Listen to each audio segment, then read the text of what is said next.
ہمارے دل اللہ کی یاد سے خالی اور دنیا کی یاد سے آباد ہے۔ اسلام کو نہ ہم جانتے ہیں، یعنی اسلام کی حقیقت کو نہ جاننا چاہتے ہیں۔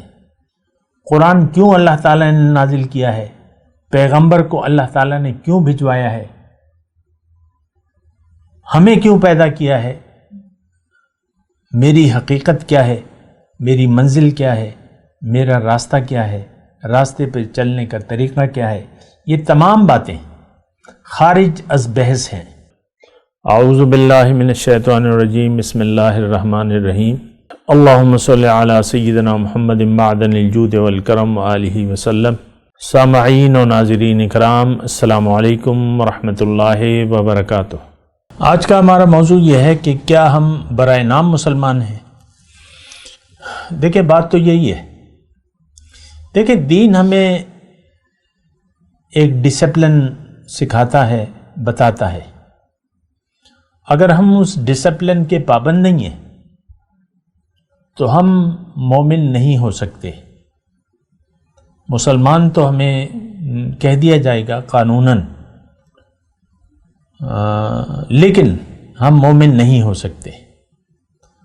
تو بہرحال میں آپ کو یہ کہہ رہا ہوں کہ ہمارا اسلام، آج کا مسلمان وہ برائے نام مسلمان ہے، کیونکہ یہ دین کو نہ تو دیکھیں، ہماری تو بڑی یعنی پیچیدہ صورتحال ہے۔ ایک تو دین کو ہم جانتے بھی نہیں ہیں کہ دین کیا ہے، کیوں ہے، کس لیے ہے، کیا ضرورت ہے۔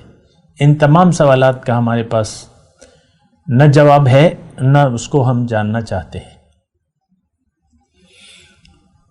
ہم نام کے مسلمان ہیں، ہمیں اسلام کا طریقہ کار پسند نہیں ہے۔ اسلام تو ہمیں ایک مکمل طرز زندگی بتاتا ہے۔ اسلام کیا ہے؟ ایک مکمل ضابطۂ حیات ہے۔ اسلام پر عمل کس طریقے سے ہوگا؟ جو طریقہ محمد صلی اللہ علیہ وسلم نے اختیار کیا، تو ان کے طریقے کے مطابق اگر ہم زندگی گزاریں گے تو اس کا مطلب یہ ہوگا کہ ہم نے اسلام قبول کر لیا ہے۔ لیکن اگر ہماری زندگی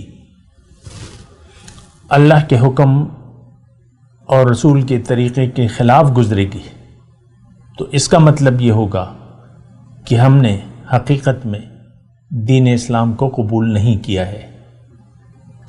وہ شاعر نے کہا ہے نا کہ زبان سے کہہ بھی دیا لا الہ تو کیا حاصل، دل و نگاہ جو مسلمان نہیں تو کچھ بھی نہیں۔ دراصل اسلام کو ہم جاننا بھی نہیں چاہتے کہ اسلام ہے کیا، کیوں ہے، کس لیے ہے، کیا ضرورت ہے۔ آپ مجھے اپنی زندگی کی وہ تاریخ نہیں بتا سکتے، وہ سال، وہ مہینہ، وہ تاریخ نہیں بتا سکتے کہ آپ نے دین اسلام کی کھوج لگائی ہو، کہ دین اسلام کی ضرورت کیا تھی، کیوں آیا ہے یہ، اس کا کیا فائدہ ہے، اس کا کیا مقصد ہے۔ یہ ہم نہ جانتے ہیں، نہ جاننا چاہتے ہیں۔ دیکھیں، ہماری بات تو بالکل واضح ہے کہ ظاہر کا دھوکہ ہمیں لگ گیا ہے، اور ظاہر کے بارے میں ہم جاننا بھی چاہتے ہیں، اور ظاہر ہی ہمارا مدعا ہے زندگی گزارنے کا۔ ہم میں سے ہر شخص، مرد ہو، عورت ہو، نوجوان ہو، جوان ہو، مرد ہو، ادھیڑ عمر ہو، بوڑھا ہو، ہم سب لوگوں نے دنیا ہی کو حقیقت سمجھ لیا ہے۔ اس کے فائدے کو ہم نے حقیقت سمجھ لیا ہے۔ وہ لکھ پتی ہے، وہ کروڑ پتی ہے، وہ ارب پتی ہے، وہ کھربوں پتی ہے، بس یہ ہمارے تذکرے ہیں۔ وہ تو کنگلا ہے، یہ بھی میں نے سنا ہے لوگوں سے۔ جس کے پاس کچھ نہیں ہے ہم کہتے ہیں وہ تو کنگلا ہے، اور کنگلے پر ہم اعتماد نہیں کرتے، یہ کیا ہمیں دے گا۔ تو بہرحال ہماری ساری سوچیں دیکھیں، دھوکے کا شکار نہ ہو. ہمارا زندگی گزارنے کا مدعا دنیا ہے، آخرت نہیں ہے. ہمارا آخرت پر یقین صفر ہے. ہم دنیا کے لیے زندگی گزار رہے ہیں. ہم نے دنیا کے فائدے کو حقیقی فائدہ تصور کر لیا ہے، سمجھ لیا ہے. یقین ہے ہمارا کہ دنیا کا فائدہ اصل فائدہ ہے، دنیا کا نقصان اصل نقصان ہے. آخرت پر ہمارا یقین صفر ہے. دیکھیں، یہ بات میں اس لیے کہہ رہا ہوں، ہو سکتا ہے بعض لوگوں کو میری بات عجیب لگے، لیکن بات یہ ہے کہ جس شخص کا آخرت پر یقین نہیں ہوگا، یعنی جزائے اعمال پر جس کا یقین نہیں ہوگا، اس کے لیے دین اسلام کی کوئی اہمیت نہیں ہوگی. اس کی نظر میں قرآن کی کوئی اہمیت نہیں ہوگی. رسول صلی اللہ علیہ وسلم کا طریقہ زندگی گزارنے کا، اسوہ حسنہ، اس کے لیے کوئی اہمیت نہیں ہوگی. آج ہم قرآن میں اور رسول پاک صلی اللہ علیہ وسلم کے طریقے میں کوئی کشش نہیں پاتے، ہمارے لیے کوئی اہمیت نہیں ہے. یہ بات آپ ذرا مطلب اس بات کو نوٹ بھی کریں اور اپنی زندگی میں یعنی اس کو دیکھیں بھی کہ کیا واقعی ہم آخرت کو مانتے ہیں.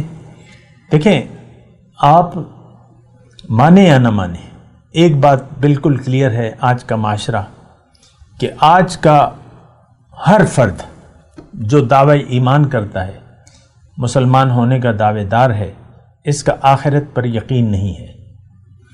اللہ کی توحید کو یہ نہ جانتا ہے، نہ جاننا چاہتا ہے، اور رسالت کا مدعا اور یا رسالت کی اتباع، رسول کی اتباع کی ہماری نظر میں کوئی اہمیت نہیں ہے. ہم میں سے ہر شخص اپنی مرضی جینا چاہتا ہے. ہم سب اپنی مرضی زندگی جی رہے ہیں. آپ دیکھ لیں، اپنے اخلاق کو دیکھ لیں، اپنی باتوں کو دیکھ لیں، اپنے رویوں کو دیکھ لیں، اپنی خوشیوں کو دیکھ لیں، اپنی پریشانیوں کو دیکھ لیں، اپنی امیدوں کو دیکھ لیں، اپنے منصوبوں کو دیکھ لیں. ہماری ساری باتیں جو ہیں، یہ ساری توقعات، ساری خوشیاں، ساری پریشانیاں، یہ سب ظاہر سے تعلق رکھتی ہیں. آخرت پہ تو ہمارا یقین ہے نہیں. آخرت پر ہم بالکل ہی یقین نہیں رکھتے. قرآن صدیاں ہو گئیں، مسلمان نے قرآن سے ہدایت لینا چھوڑ دی ہے. آج قرآن صرف تلاوت تک محدود کر لیا ہے ہم نے. ناظرہ یا رٹا لگانا اس کا، جس کو آپ حفظ کہتے ہیں، اس کو ہم بعض لوگ اہمیت دیتے ہیں، تو اس کی تو کوئی ضرورت ہی نہیں ہے. دیکھیں، آپ قرآن پر عمل نہیں کرنا چاہتے تو اسے پڑھتے کیوں ہیں؟ اور قرآن کا نام کیوں پھر لیتے ہیں؟ آپ کلمہ کیوں پڑھتے ہیں؟ اللہ تعالیٰ بڑا ناراض ہوتا ہے. اللہ تعالیٰ نے قرآن میں فرمایا ہے، یا ایھا الذین آمنوا لم تقولون ما لا تفعلون، کیوں کہتے ہو وہ بات جو کرتے نہیں ہو. کبر مقتا عند اللہ ان تقولوا ما لا تفعلون، اللہ کے نزدیک بڑی ناراضگی کی بات ہے کہ تم وہ کہو جو کرتے نہیں ہو. زبان سے کہہ بھی دیا لا الہ تو کیا حاصل، دل و نگاہ جو مسلمان نہیں تو کچھ بھی نہیں. ہماری نگاہ میں بھی دنیا کی اہمیت ہے، ہمارے دل میں بھی دنیا کی اہمیت ہے. ہمارے دل اللہ کی یاد سے خالی اور دنیا کی یاد سے آباد ہے. اسلام کو نہ ہم جانتے ہیں، یعنی اسلام کی حقیقت کو نہ جاننا چاہتے ہیں. قرآن کیوں اللہ تعالیٰ نے نازل کیا ہے، پیغمبر کو اللہ تعالیٰ نے کیوں بھجوایا ہے، ہمیں کیوں پیدا کیا ہے، میری حقیقت کیا ہے، میری منزل کیا ہے، میرا راستہ کیا ہے، راستے پہ چلنے کا طریقہ کیا ہے، یہ تمام باتیں خارج از بحث ہیں. ہمارے پاس اتنا ٹائم نہیں ہے. دیکھیں، رخ ہمارا ظاہر کی طرف ہے. اب باطن جب ظاہر آپ نے منزل قرار دے دیا تو باطن کی آپ کی نظر میں کوئی اہمیت نہیں رہے گی. پھر آپ ظاہر ہی کا سوچیں گے، ظاہر ہی کے لیے خوش ہوں گے اور ظاہر ہی کے لیے خفا ہوں گے. بات کرتے ہیں ایک وقفے کے بعد. وآخر دعوانا ان الحمدللہ رب العالمین. مولایا صلی وسلم دائما ابدا على حبيبك خير الخلق كلهم